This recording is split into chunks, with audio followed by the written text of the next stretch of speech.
Hello and welcome to Back to the Feature, the show where we talk about movies past, present, and future. This week, we're keeping in the present. We're talking about two movies that came out this last weekend in Doctor Strange and Hacksaw Ridge. 1.21 gigawatts.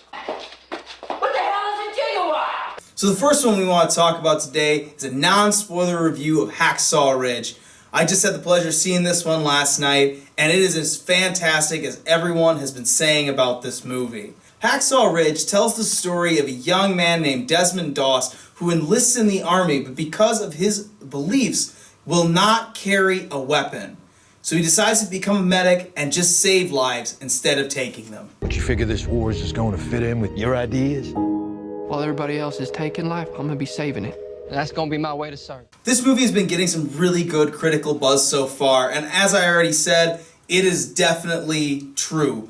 All the things you're hearing about this movie is a quality film and a return to form for Mel Gibson. So John, what are the positives you have from Hacksaw Ridge? Man, like you said, return to form for Mel Gibson. Anything that Mel Gibson decides to direct, you can tell it's kind of a passion project. This movie is very faith-based. You can tell that it's something that's very close to home with him. It's a story I'm glad he wanted to tell. It's an amazing story of heroism based on true story. It was really exciting to see this movie unfold, not knowing this, the true life story until now. I'm glad that you mentioned the word faith because it is a big part of this movie, but not in this really, I think what a lot of people were afraid of is that it would have these extremely overt Christian themes and really hammer you over the head with well, it's because he believed in God and God is good that he did these things. But it's really about a man's convictions. I don't think it would matter what the character believed in. He could be a Hindu or a Buddhist or a Muslim or Jewish. It wouldn't have mattered. It's because of his faith and his belief in these morals and in the Bible itself that is why he does the things that he does. So I think that he really brings it to an individual level where I don't think it really tries to tell you that well, you should be like this to be like him. Yeah. Going off of that, this movie is going to be probably a huge hit in the Christian community. This movie definitely gets a lot of things right. And I think it gets things so right that, like you're saying, it really doesn't force anything like some movies do. It really is just a character study of this man. And it does tell such an amazing story of this man's convictions and his faith. Speaking of the man in question in this film, Desmond Doss, played by Andrew Garfield, is fantastic. Yeah. When I first saw the trailer, I was a little bit concerned with the voice and everything. I kind of thought he sounded like Herbert the Pervert, just a little bit. But when you're sitting there in the movie, he really, I think he nails this, and he just really knocks it out of the park. I really think that there's a lot of this cast that is very strong. I think the principal cast especially.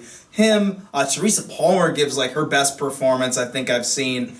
And also Vince Vaughn is very good in this movie as well. Sam Worthington too. Sam Worthington really surprised me with his performance in this film. The show stealer has got to be Hugo Weaving though. His performance was just kind of breathtaking in some spots. Just really powerful. It was really interesting hearing him actually doing the accent as well. I thought he handled it well. It still is kind of funny to hear someone with kind of Hugo Weaving's cadence in a southern accent because he's still Hugo Weaving. He's still going to say it Hugo Weaving-ish, but it's in this kind of other voice. So I thought that it was kind of interesting to listen to. But I think once I kind of got used to it as well, and just kind of, like I said, just the sheer power of some of the scenes he has to perform, I wouldn't be surprised if he got an Oscar nomination for Best Supporting Actor. Really, I'd say him, Garfield I could see getting a nomination, and I could see Teresa Palmer getting a nomination depending on how thick or thin it is in the Best Supporting Actress. I think that she could get the nod because she was really good, and especially their relationship. Yeah, it was very believable. I thought it was really, really charming. Their relationship was really charming. I was really rooting for them as a couple. And honestly, every scene that they were in together really just helped lift the movie up and really kind of cut through some of the tension, some of the heavier things that were going on with him and his life and his convictions. So now this is a war film. And this film is extremely graphic. And I know that Mel Gibson is getting a little bit of heat from the media. There's some critics out there who are really coming down hard on how graphic and how violent this film actually is. Honestly, watching this film, I didn't see... it is extremely graphic. This movie is very violent. Yes. It is very much reminiscent of the opening Normandy beach scene in Saving Private Ryan. But I think the violence and the actual moral theme of the movie, it's a juxtaposition. It's supposed to show the contrast of violence and this man's step towards, not killing. Yeah, I think that critique from people has been unfair. I feel like maybe they weren't watching the same movie as me. This movie did not glorify violence. If anything, the violence in this movie is terrifying. The battle scenes, it's to show how brave this man is to literally run into this battlefield with no weapon. You see all of these horrors. And that's how they're played as. They're played as horrors, not as, oh man, wasn't that sick when that guy got hit with that flamethrower? It wasn't that. It was, oh my god, this is awful. I wouldn't run in there with a weapon, let alone without one. So yeah. It was really to kind of show how brave this man was to sit there and be out in that all night saving lives. So we've gushed quite a bit about the positives from Hacksaw Ridge, which there's an abundance of. So John, what are some of the negatives you had from Hacksaw Ridge? It was actually kind of hard to dig up negatives on this one. I think, like we talked about, this is getting a lot of praise for being one of the best war films ever made, one of the best war films of the past decade for sure. Mm-hmm. But I think something that does have against it is its budget. It was actually a fairly moderate budget of $40 million. And to put that into perspective, Saving Private Ryan with inflation was $110 million. So it's about triple the size of the budget. So the scale of the movie is very small. Now, granted, the battle sequences are directed very excellently, and it was very exciting to watch. But at the same time, if I was to pull a critique on the film, that would be one of those things. Yeah, that's something that I think I noticed right away while watching it. The actual set of Hacksaw Ridge is probably only like 2 locations. One that looks maybe like a soundstage, I want to say. It looks like it's on a soundstage somewhere. And then the other is the actual ridge, the cliff face. But beyond that, we really don't see too much. It seems like something that could have been done in a parking lot.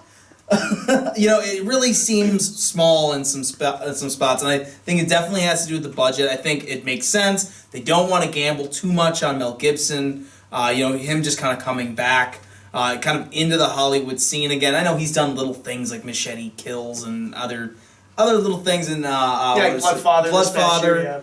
I heard that was actually good. I haven't seen it, but he's been kind of dipping his toe back into Hollywood. So then to have him helm this movie, I could see them kind of limiting his budget and seeing what they can get out of it. And I think he made the most out of it. Yeah, for sure. I think another thing you notice too, because of the smaller scale, there is a lot of green screen a lot of background effects that are in green screen, and you can tell too. I set it aside for the most part because of just everything with the characters that is going on is done so excellently. But that's my criticism for it. It's a very small criticism. I think that's what holds it back, though, from surpassing movies like Saving Private Ryan or The Thin Red Line. When you watch like The Thin Red Line, which is my favorite war film, it's so sprawling. Like the ships on the ocean and like them coming in and actually feeling the size of the island and this place that they're at. I didn't quite feel that in this film, and that's my one criticism. I'd say the other thing for me that I don't think quite worked, on the positives I talked about, there's some great performances in this movie, but one of the things I think that didn't quite work is I think there's the cast, as far as an ensemble, the depth isn't quite there, as far as like depth on that roster of actors that they have. There's great performances by Andrew Garfield, Teresa Palmer, Hugo Weaving, Vince Vaughn.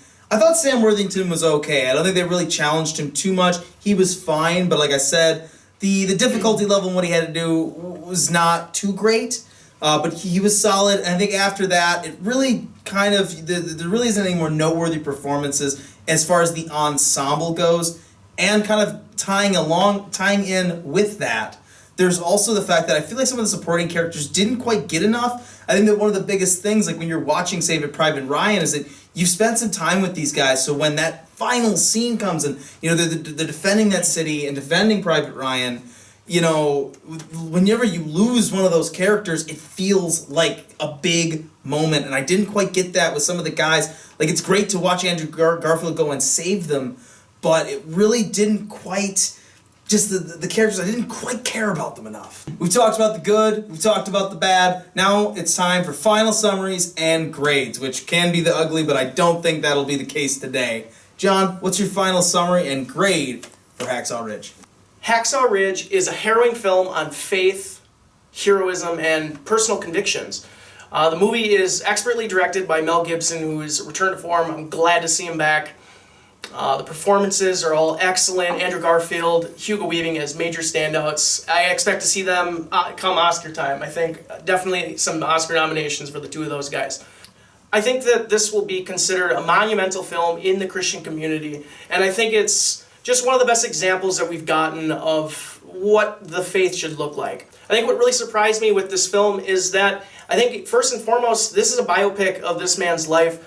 More so than I think even a war film. This is probably the closest connection I've ever had to a singular character in any war film. And it really did. It brought me to tears through most of this movie. I think it's one of the best of the year, though it's not perfect. I still really loved it. I want to go see it again. I give Hacksaw Ridge an A. Hacksaw Ridge is probably the first great movie of our Oscars season. I was very surprised. When I first saw the trailer for this movie, I was not sold. But Andrew Garfield, Teresa Palmer, and Hugo Weaving turn in some of their best performances ever.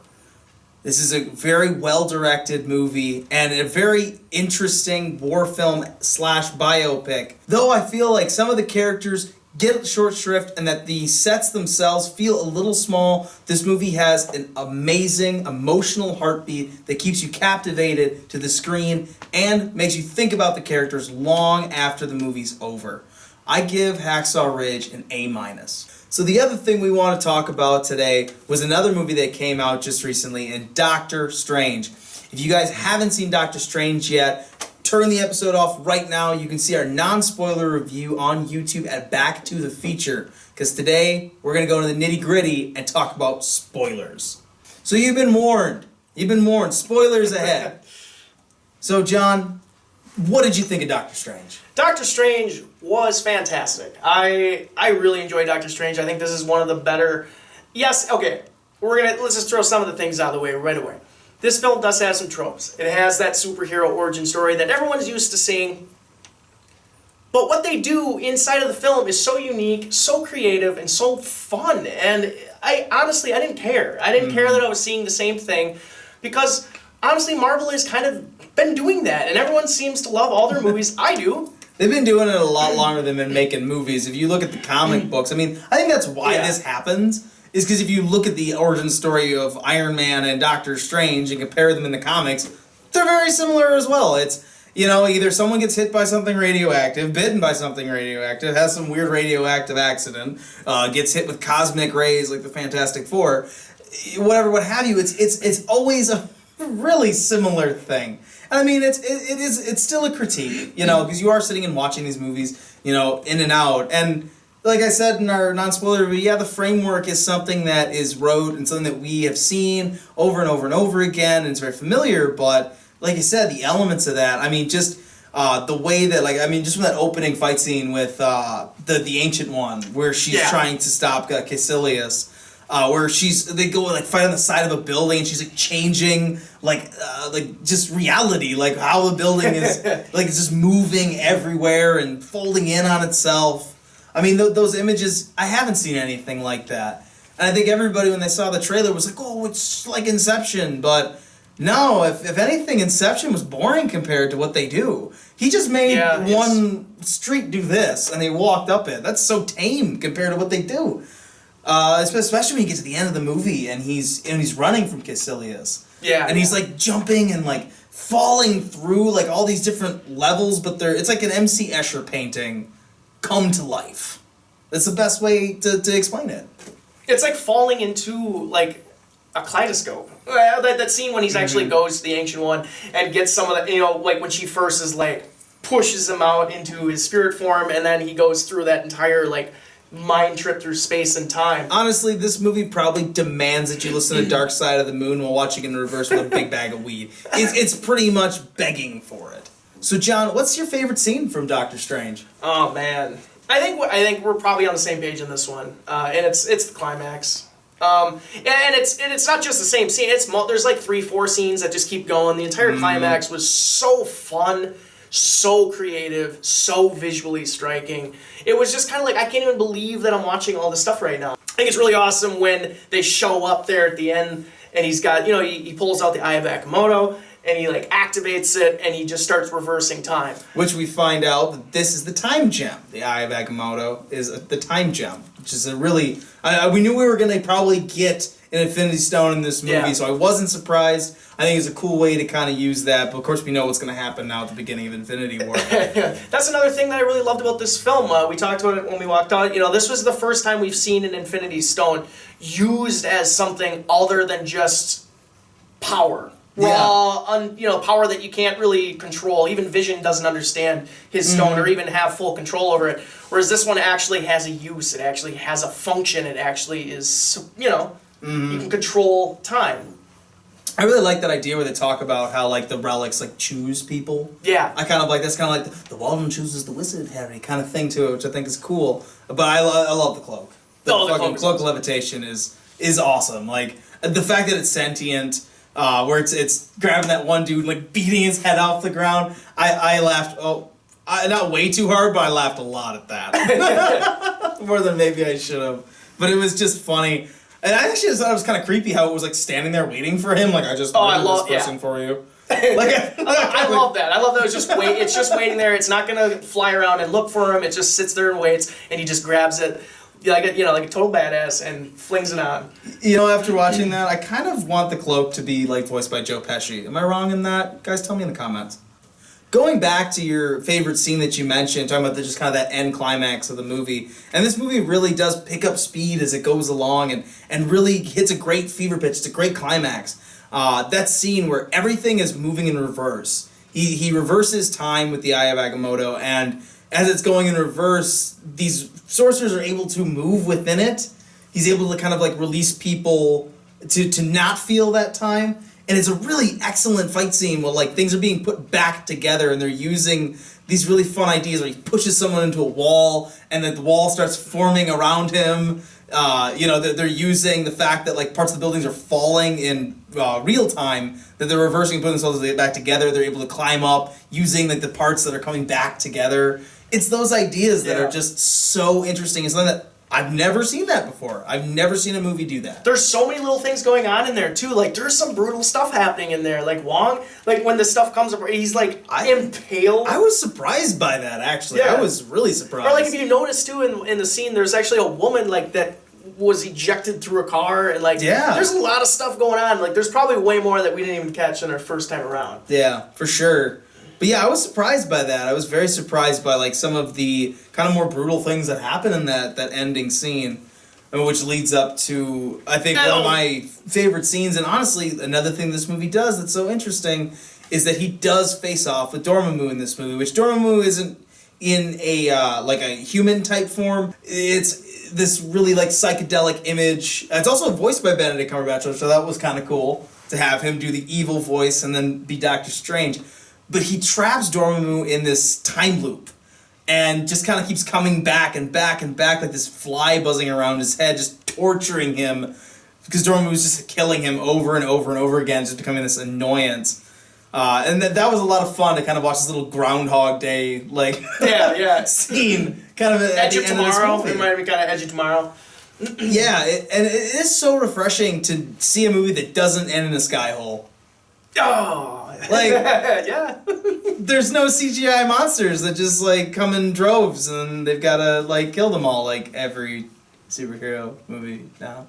It's such a unique ending. It's such a unique ending where it's just him using this thing that he learned at the beginning of the movie to kind of trick and make a bargain really with the main villain. I thought it was awesome because it's very smart. It's extremely smart on Doctor Strange's part, and it subverts the tropes.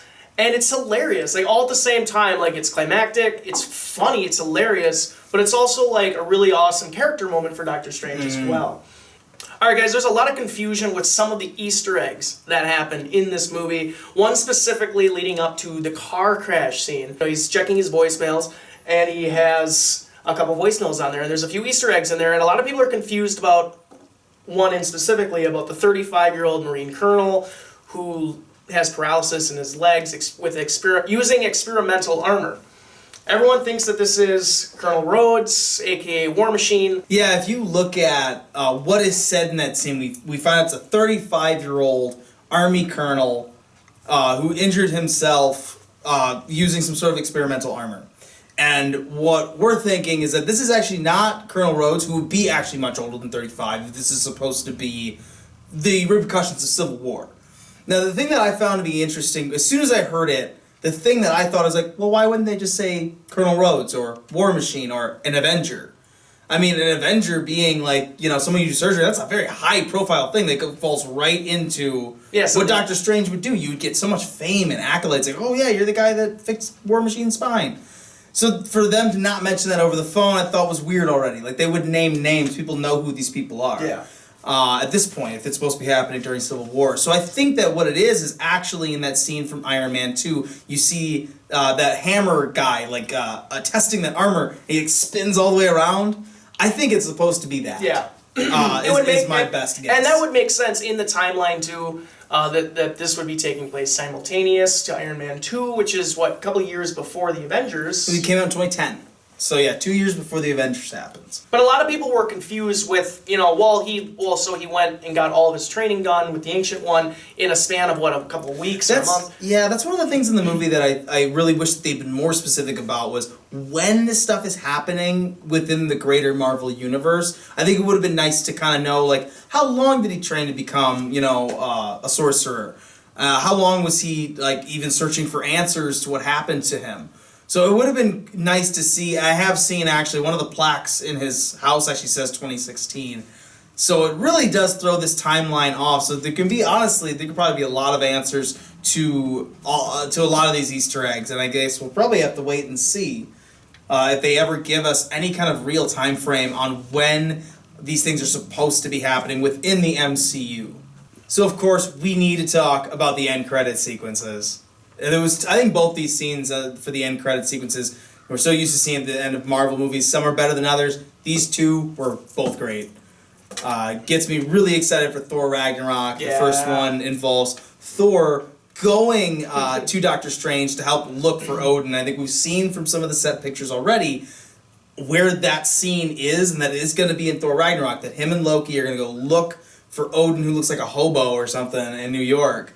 And it sounds like Doctor Strange is going to show up and help them find him. And I think that's going to be really cool. If that's actually like what they did at the end of Ant-Man, where they had that Civil War scene that we end up seeing later, I really hope that this is the case too. That that's actually just a little preview scene for what we're going to see in Thor Ragnarok. It makes me very excited, especially because they've talked about it as supposed to be this fun Marvel buddy road movie. And at first I was like, how's that going to work? But if it's like this, where he's going around the Marvel universe, interacting with people like Doctor Strange and stuff, I'm in. Take my money. I was already excited for Thor Ragnarok just because it's Thor and Hulk in space. But now we're getting Doctor Strange too, and it's going to be multiverse. Doctor Strange, Thor, Hulk in space, or space, Earth, everything. Yeah, take my money. I'm really looking forward to this movie next year. Yeah, I think that, too, in that scene, just little things that I noticed. He seems very comfortable, even more comfortable as Doctor Strange in that. In that scene, I love how he's, filling up I don't drink tea. Yeah. And he changes it to beer, and then he drinks it, and then replenishes it. I love that, too, because it's, really quick. Yeah. He just flips back and the glass is empty. And then you see him filling it up again. It's really good. Just nice good relationship there between Thor and Stephen Strange. I like too. They have him wearing the gloves that he would wear in the comics, which he uses to protect his hands. If you guys were wondering what those big kind of yellowish gloves were, that's straight out of the comic books. So the other scene that we got at the end credits, which I think that actually maybe they should have switched where they were. I think it's my only critique is maybe switch where they were. Do the one that's more related to the plot first, and then wait. And then you see the thing for Thor Ragnarok. I think that for some people, leaving, I'm like, oh, I waited just for that Baron Mordo scene. I think they were a little disappointed. Just because I think that the Thor one was so fun. It was so fun and funny. That one was more setting up where the Doctor Strange movies are going to go. I think we know, big fans of Doctor Strange know that Baron Mordo is a bad guy. He's basically the real rival to Stephen Strange, where Dormammu is like, master of a whole other realm. He's not really on the same level as Strange. He's kind of the main bad guy that's always pulling the strings to mess with the Sorcerer Supreme, where Mordo is really a foil to him. And we start to see him go down this dark path. He takes Pangborn's powers, making him crippled again, and says that he's figured out what the problem is, and that it's too many sorcerers. Coming from someone who has never read the Doctor Strange comics, I didn't know that Mordo was going to be a bad guy. So seeing that final end credit scene was really like, oh wow, like oh my gosh, like this guy's going to be Doctor Strange, adversary. And that's really exciting to me. Chiwetel Ejiofor is an amazing actor, and I cannot wait to see them play off each other in whatever film that's going to be coming out in the near future with those two facing off. So yeah, seeing that final scene, it's got me excited. Seeing both those end credit scenes has got me really excited for Marvel going forward. Marvel Cinematic Universe has just become the Marvel Cinematic Multiverse, and that is so exciting. I can't wait for the rest of Phase 3. So today, guys, we've talked a non-spoiler review of Hacksaw Ridge, and we've also talked a little bit about the spoilers from Doctor Strange. If you haven't seen either of these movies, go watch them while they're in theaters. They're both worth seeing in theaters for sure. Remember to like and subscribe here at YouTube. Comment down below on your thoughts on Hacksaw Ridge and Doctor Strange. Also, remember you can find us on Facebook now at BacktotheFeature. You can join our page there by giving us a like. And you can also find us on Twitter at BacktoFeature. We'll discuss movies on there with you guys all day long. For John Vandaloo, I'm Giovanni Carlo. We've been Back to the Feature, and we'll see you guys again next time.